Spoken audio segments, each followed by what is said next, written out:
From LinkedIn News, I'm Leah Smart, host of Everyday Better, an award-winning podcast dedicated to personal development. Join me every week for captivating stories and research to find more fulfillment in your work and personal life. Listen to Everyday Better on the LinkedIn Podcast Network, Apple Podcasts, or wherever you get your podcasts. Did you know that small and medium businesses make up 98% of the global economy, but most B2B marketers still treat them as a one-size-fits-all? LinkedIn's Meet the SMB report reveals why that's a missed opportunity and how you can reach these fast-moving decision makers effectively. Learn more at linkedin.com/meet-the-SMB. Hello, my friend, and welcome to another exciting episode of Negotiate Anything. Thanks for joining us today. With over 10 million downloads and listeners from more than 180 different countries, it's dedicated listeners just like you who have made Negotiate Anything the #1 negotiation podcast in the world. I'm your host, Kwame Christian. I'm a business lawyer, mediator, author, and the proud CEO of the American Negotiation Institute. Now, before we get into today's insightful conversation, I have a golden opportunity for those of you who recognize the power of negotiation in your professional lives. Have you ever found yourself wishing that you could navigate those high-stakes conversations with more confidence? Or perhaps you're looking to empower your team with the art of persuasion and conflict resolution. At the American Negotiation Institute, we've crafted specialized keynotes and workshops tailored for those very needs. We've transformed the negotiation skills of professionals worldwide, and we're eager to do the same for you. We believe the best things in life are on the other side of difficult conversations, and our goal is to help you improve your lives and the lives of those around you, one difficult conversation at a time. Don't let another challenging conversation leave you second guessing. Click the link in the description to discover how we can help you find confidence in conflict, negotiate better deals, and have stronger relationships. Because in the world of business, every conversation counts. And now, without further ado, let's jump into the interview.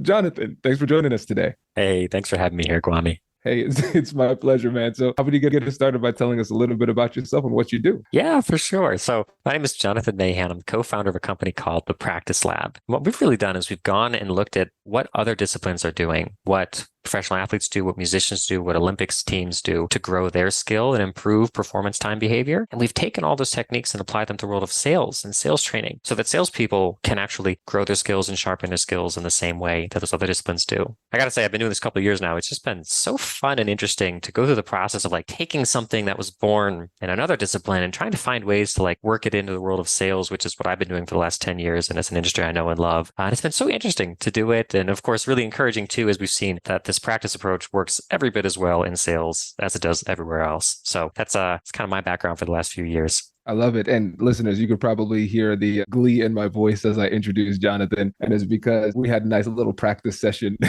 of the first about 7 minutes of the podcast because we had some audio issues. And so this is our second time going through it. So listeners, check out how sharp this question is going to be. It's going to sound really organic too. So Jonathan, I have a question for you. Now that we're talking about practice, I'm realizing that folks who are in professional disciplines like sales, negotiation, or leadership in general, where we're communicating all the time, I think one of the biggest disconnects that they have is that they don't have a really great or strong understanding of what practice really means in the context of communication. So let's start off with some of the common misconceptions that people have about practice before we actually get into what it really means in this context. Wow, such a deja vu moment. It came out even better the second time, though, thanks to your practice. Thank you. So that's a really good question, Kwame. And honestly, I think there's some misconceptions that really stop people from even getting started with practice. And the biggest misconception that I also had early in my career is that all practice is like rehearsal, like an actor rehearsing their lines, which means that the only time you can use practice is when you're heading into a really predictable conversation where you know what they're going to say and you know what you're supposed to say, and then you can practice it. But practice goes so much deeper than that, goes so much further than that. And we can kind of see this by looking at other disciplines too, because there's a lot of other disciplines where people do spend time practicing, even though they're heading into an unpredictable situation, right? Great example of this is like martial artists. They don't know what their opponent's going to do. They don't know what moves they're going to face. They don't know anything that's going to happen once they get on that mat. but they still practice, right? They practice the individual moves to make sure they're fluid and second nature and they can perform them flawlessly. They practice giving their brain the experience of reading an opponent and making snap-second decisions about, what move to use next. And they still use practice to sharpen their skills, to grow their brain's ability to perform so that when they get into that unpredictable situation, they can perform better. So practice goes far beyond just rehearsal and practicing your lines, so to speak. And practice really involves sharpening and strengthening your brain so that your brain can perform better under pressure.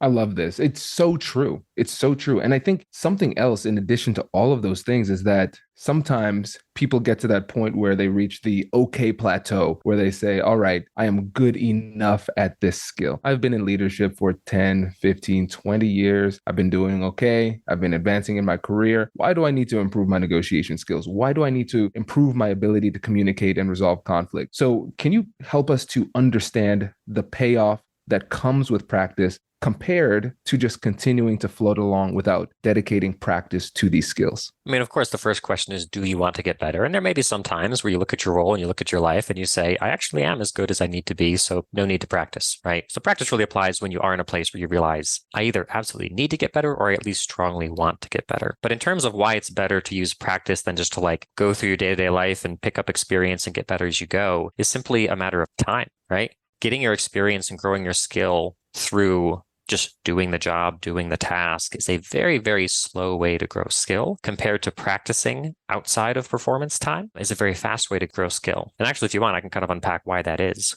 Absolutely. Let's get into it. Yeah. So really, there's two modes your brain can operate in, either the performance mode or the improvement mode. When your brain is in the performance mode, its goal is pretty straightforward. Do the very best that we can do in this moment. And when you are in a real life situation, a real negotiation, a real conversation with a subordinate, a real sales call, right? Your brain is always going to be in that performance mode where the goal is to do the very best we can at this moment with the skills we have now. So what tends to happen when your brain's in the performance mode is it goes to doing whatever its current best is. So day in and day out, call after call, all you're doing is whatever your current best is. So whatever your current best is actually becoming more permanent. And it actually becomes harder to change your behavior and behave differently after you've had tons and tons of repetition of your current best. So typically, if your approach to growing a skill is just, well, I'll just, practice on my sales calls or practice on my real negotiations, you'll find that journey to growing your skill is very slow because your brain is just focused on doing whatever your current best is. And all that really happens is your current best becomes more permanent, right? You might add little small 1% improvements here and there as you go,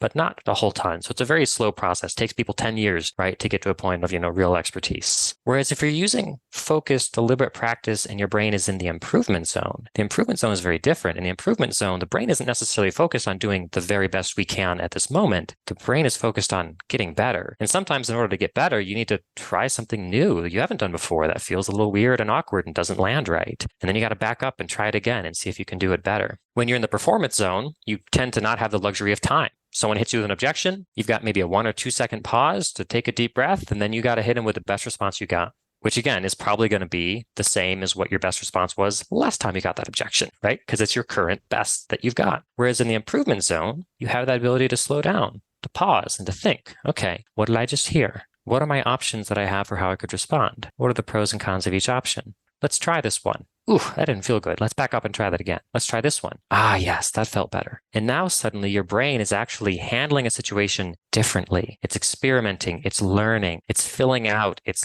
patterns and mental models of how the world works. And it's actually learning things it never learned before, doing things it never did before. And suddenly you can start to change your behavior and grow skill and take things that were always theoretical things you learned on a page and turn them into things that are really baked into your brain's networks and you're able to do. So the power of practice is that it allows your brain to be in that improvement zone where, again, it can slow down, where it's safe to make mistakes, where it can make different choices, where it can be more aware than it normally is when it's just in that improvement zone. Than when it's in the performance zone. So when you are in the improvement zone, you can dramatically accelerate the process of growing and building skill compared to when you're just always at performance time, hoping you'll get better from repetition alone. I love this because as I was listening, I'm sure other listeners had this same revelation. Once you said it, it's like, duh.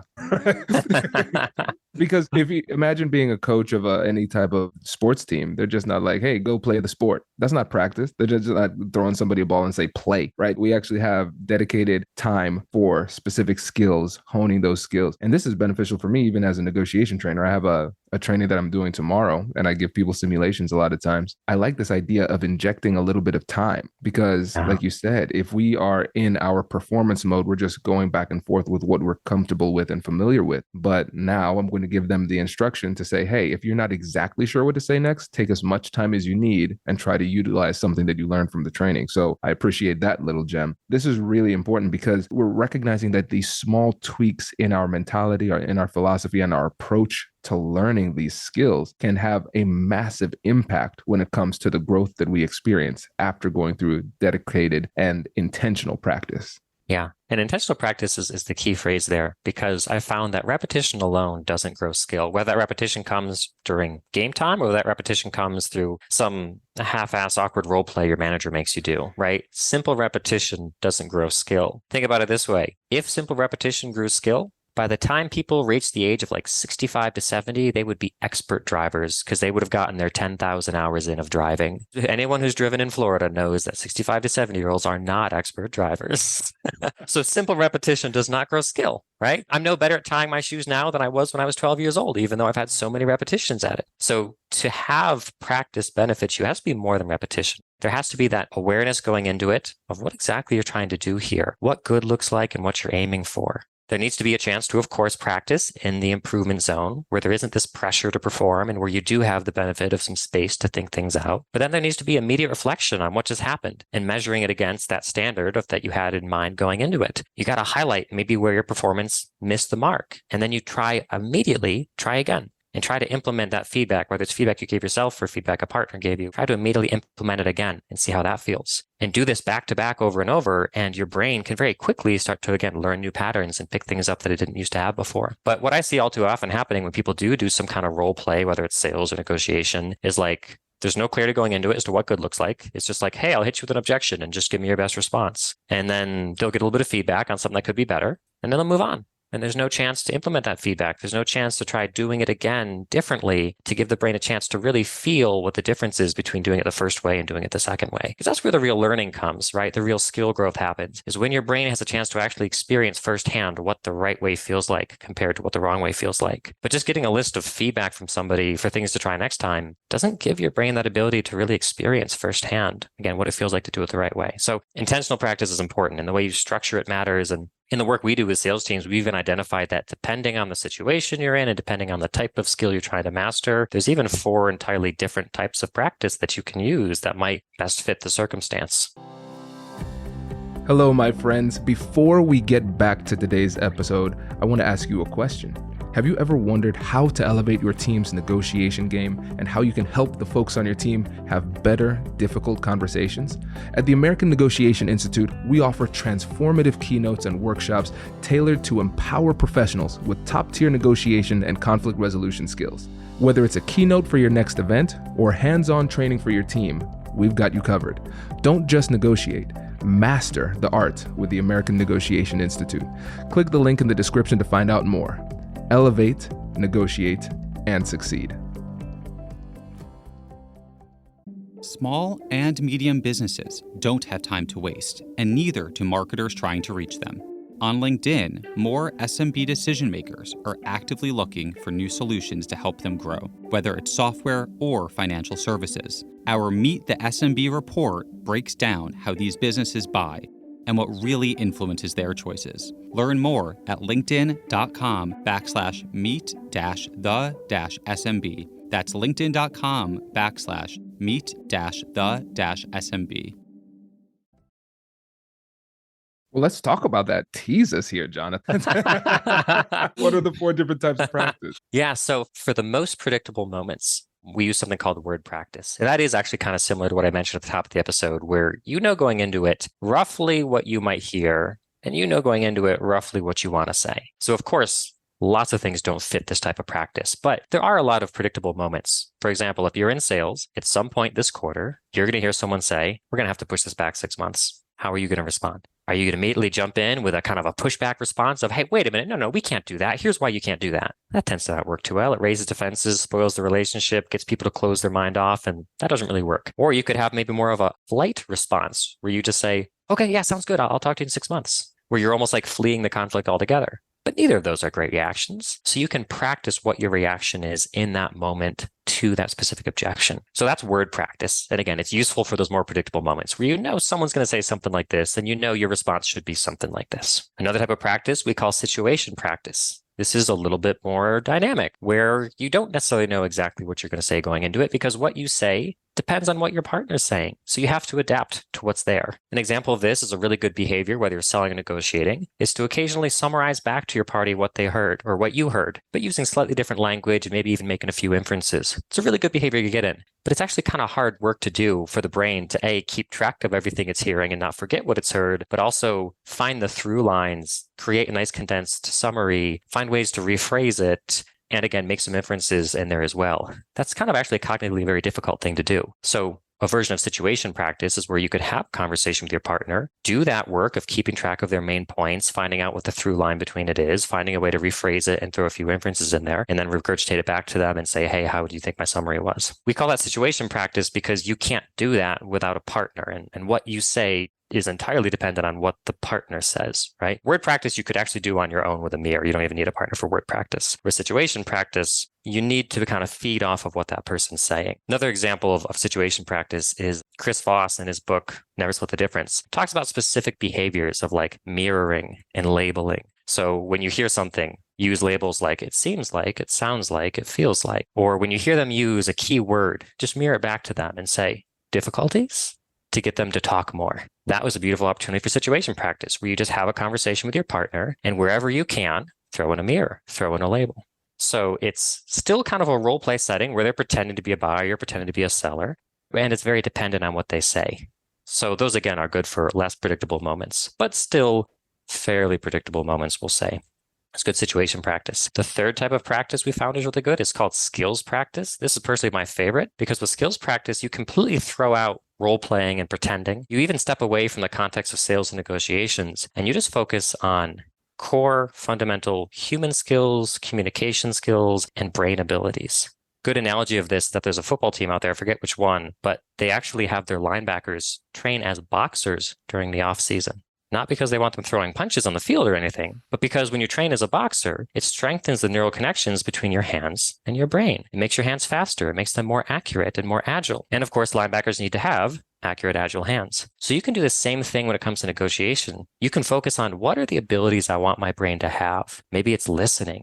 Maybe it's reading body language. Maybe it's managing your own emotions under stress. You can pick up those skills in any context. It doesn't have to be a fake role play negotiation for you to grow those skills. In fact, it's usually better if you're in a real conversation that isn't pretend, and you use that conversation to grow those skills and abilities in your brain. And then once you step into the sales arena again, or the negotiation arena, you tend to perform much better because you've taken the time to train your brain. So I love that type of practice. And the fourth one, we actually don't have a great name for it yet. We call it mental practice, but it's where you actually take recordings of real conversations, whether they're yours, a colleague's, or else some stranger off the internet, but real negotiations, and you play it. And whenever the partner, right, your buyer, if you're a sales context, whenever they say something pivotal or important, you pause the tape and you make your brain go through the process of thinking about what it just heard, choosing what direction you want to take the conversation, and then picking a specific question to ask in that moment to direct the conversation in that way. So this is, again, you could do it alone in a room. You don't need a partner for this. You're just training your brain. But rather than using a fictitious scenario of a role play partner, you're using a real life scenario, saying, if I was the seller in this moment, if I was the lawyer in this moment, how would I handle this situation? And it forces your brain to think through that, make those choices, make those decisions, which again is training your brain to perform well under pressure. So 4 entirely different types of practice, again, depending on the situation and how predictable it is,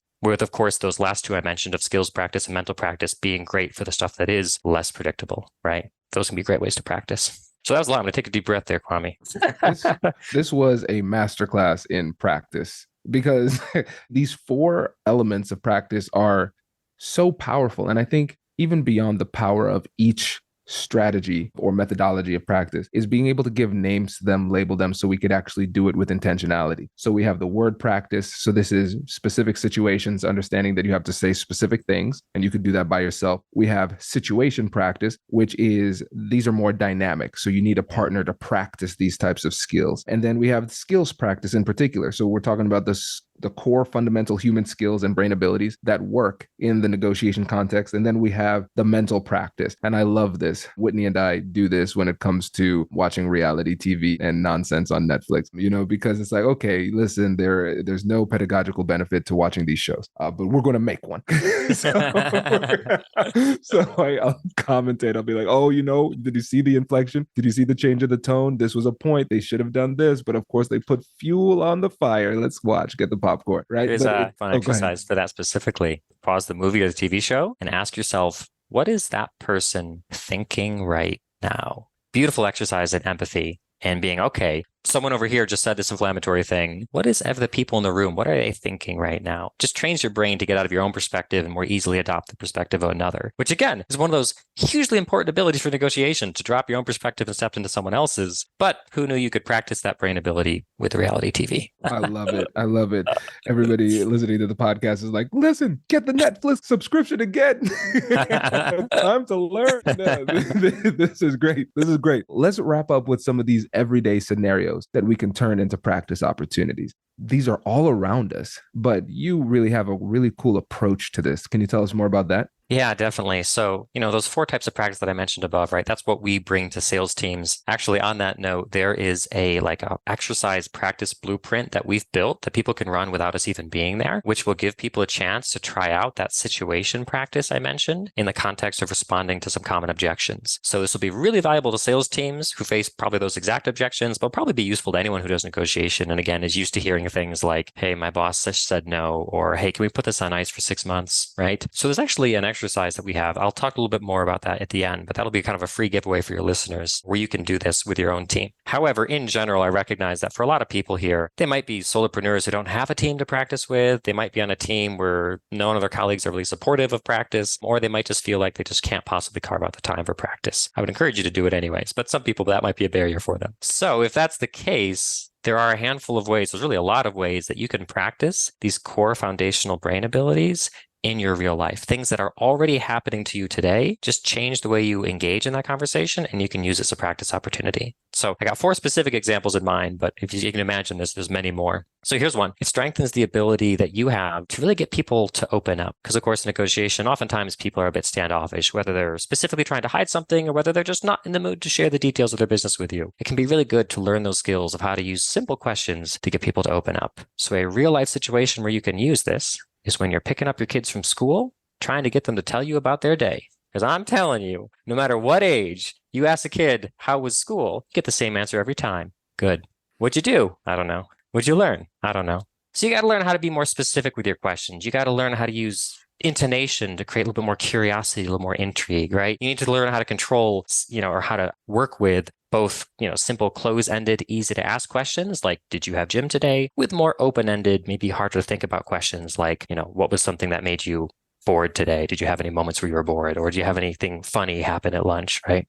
But that's just a real life situation. If you can get your kid talking to you in detail about how their day was, you are really good at using simple words and tones to open people up. Second one, training your ability to really get curious, especially get curious in the face of conflict and disagreement, right? Because oftentimes our most natural reaction when we hear conflict and a different opinion or something is to try to overcome it, try to change someone's mind. But oftentimes the key to moving forward is to slowing down and taking the time to really understand their perspective and their worldview before you jump in with your perspective and your worldview. So a great opportunity for this is when you're having those conversations with your partner, right? So for me, it's my wife. And when I'm talking to her, oftentimes we'll be making a decision like, where do we go on vacation? Or how should we do the landscaping in our yard? Or what should the boundaries around TV time be for the kids? And she'll say something that is just so preposterous and so idiotic and so wrong that all I can do is just stare at her, cock my head to the side and say, are you serious? That is the dumbest thing I've ever heard. As you can imagine, the conversation doesn't go very well from there. When you have those moments happen, that's a perfect opportunity to fight back that reaction. Instead, get curious and make it your intention to use questions to fully map out and fully understand their perspective, their worldview, how they came to that conclusion.